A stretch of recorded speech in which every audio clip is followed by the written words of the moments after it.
Est-ce que Noël et éco-responsabilité, ça vous parle? Ah oui.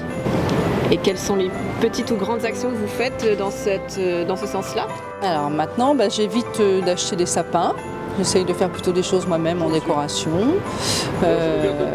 J'essaye plutôt d'acheter des choses de seconde main aussi, même pour la déco. Pas plus que ça. Pas plus que ça. Non. On est pour le circuit court parce que nous on vit à la campagne et donc plus c'est court mieux c'est. Voilà. Donc C'est très bien. voilà, ok. J'essaye généralement de ne pas prendre toujours sur internet.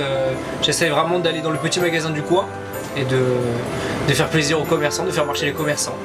Oui, on essaye de faire éco-responsable pour le sapin. Quelles actions vous faites justement Après, de le remettre dans les recycleries, ou ici notamment le mettre sur la plage pour la protection des dunes. Voilà, c'est surtout ça par rapport au sapin.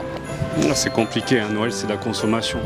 Donc l'éco-responsabilité, il faudrait que ce soit éco-responsable. Mais le problème c'est la surconsommation.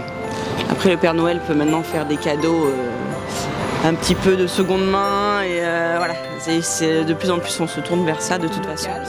Ou local. Mais c'est vrai que voilà, le seconde main est assez la partie aussi. Pas spécialement. Pas spécialement. Non. Plus ou moins, on le voit de plus en plus avec les jouets par exemple qui essayent d'être en bois, ce genre de choses, on le voit aussi sur les marchés de Noël.